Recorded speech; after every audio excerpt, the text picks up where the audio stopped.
Olá, estudante, tudo bem com você? O nosso tema hoje é análise de poema. É uma dúvida recorrente de muitos alunos por onde começar a entender um texto poético. Isso hoje em dia é compreensível porque geralmente os livros didáticos, e o material que a gente tem, ele priorizam textos jornalísticos, crônicas, editoriais, artigos de opinião, que são até gêneros cobrados na redação do Enem. Mas aí quando chega um texto poético, surgem várias dúvidas. Aí eu separei um texto aqui para a gente poder esboçar um princípio de análise. Vamos a ele. O texto que você está vendo é um texto do Raimundo Correia, chama As Pombas. Vamos fazer a leitura. Vai-se a primeira pomba despertada, vai-se outra mais outra, enfim dezenas. De pombas vão-se dos pombais apenas, raia sanguínea e fresca a madrugada. E à tarde, quando a rígida nortada sopra, aos pombais de novo elas serenas, ruflando as asas, sacudindo as penas, voltam todas em bando e em revoada. Também dos corações onde abotoam, os sonhos, um por um, céleres voam, como voam as pombas dos pombais.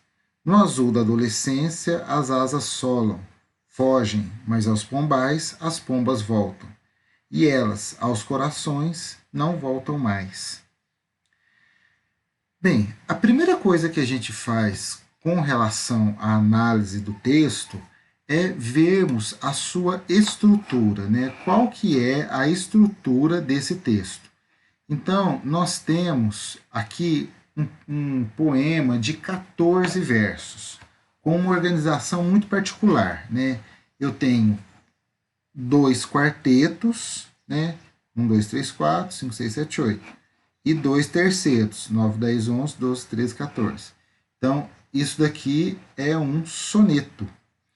Você já sabe que soneto é uma composição formada por 14 versos, dois quartetos e dois tercetos nessa ordem. Se eu tiver um quarteto, um terceto, um quarteto, um terceto, não é soneto.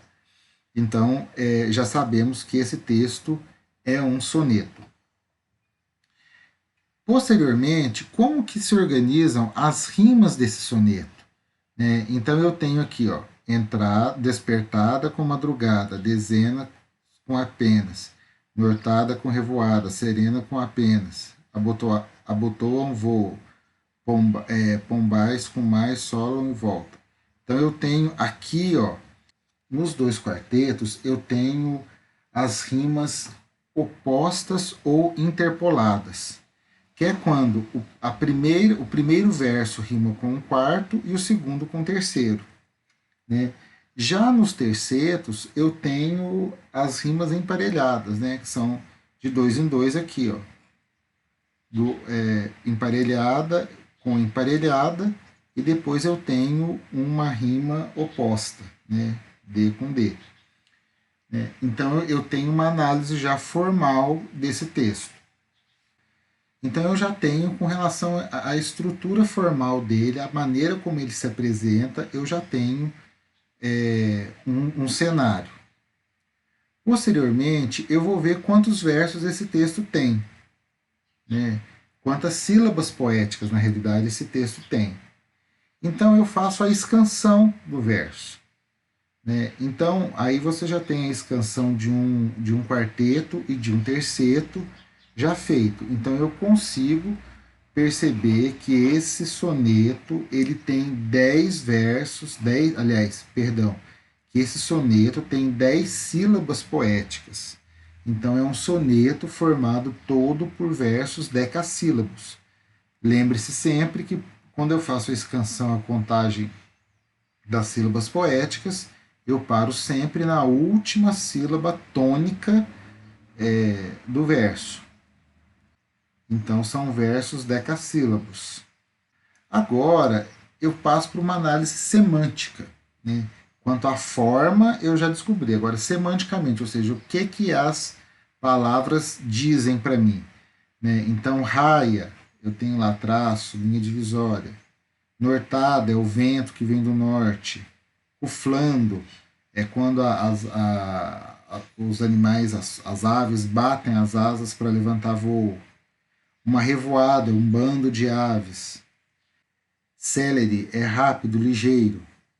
Né? Por isso que é importante eu ter um bom vocabulário, porque aí vai chegar na hora, eu não vou ter um dicionário para olhar. Né? Então eu vou ter que inferir esses significados com base no contexto. Então por isso que é importante você ler bastante, conhecer bastante palavras em língua portuguesa, para chegar na hora você não ficar em dúvida com relação a nenhuma palavra. Ainda com relação ao sentido do texto, né? Se a gente perceber, esse texto ele traz uma simbologia que é a simbologia da pomba. Né? A pomba é uma ave que tem uma simbologia cristã muito forte. Né? Então, ela é a pomba que o Noé soltou quando acabou o dilúvio, que trouxe o raminho lá, se eu não me engano, é de oliveira, para que ele saiba que o dilúvio, que Noé pudesse saber que o dilúvio acabou, né? Ele pudesse voltar para a terra. Muitas religiões cristãs adotam a pomba como símbolo do Divino Espírito Santo. Então, é uma ave carregada de simbolismo. Né? Então, quando a gente faz uma análise da estrutura do texto, né, com base no significado das palavras, a gente vê que os dois primeiros quartetos eles representam muito o cotidiano da pomba. A pomba vai, amanhece, ela sai e acaba voltando depois, né? Vai em bando, volta em bando. Então é um, digamos assim, um cotidiano, mais uma parte de descrição. Já os dois tercetos, né, as duas últimas estrofes, elas partem mais por um caminho existencial, comparando as pombas com a questão dos sonhos, com a questão da vida, dos amores, do coração. Então eu teria um texto basicamente dividido em dois momentos. Né? Os dois quartetos falam mais da pomba e os dois tercetos pegam esse simbolismo da pomba e trazem para um campo existencial. Agora, se eu conheço a escola literária do Raimundo Correia, muito disso já me ajudaria. Então, Raimundo Correia é um poeta parnasiano da chamada tríade de poetas parnasianos, que é o Raimundo Correia, Alberto de Oliveira e Olavo Bilac. O parnasianismo é um movimento literário do final do século XIX, basicamente formado só por poetas, né? É o ramo poético do realismo. Ele tem uma origem na França, né? E ele prega muito a questão das formas rígidas. Então, no parnasianismo eu tenho muitos poemas em formas de soneto. Esses sonetos rigorosamente metrificados e basicamente com rimas ricas. Então, se eu pego esse soneto, logo no primeiro verso, eu já tenho despertada com madrugada, eu já tenho um verso combinando, um verbo combinando com um substantivo. Então, é uma rima rica. Né? Então, eu conhecendo a escola literária do autor, eu posso já pular, por exemplo, a parte da análise formal, que provavelmente já vai estar diretamente relacionada.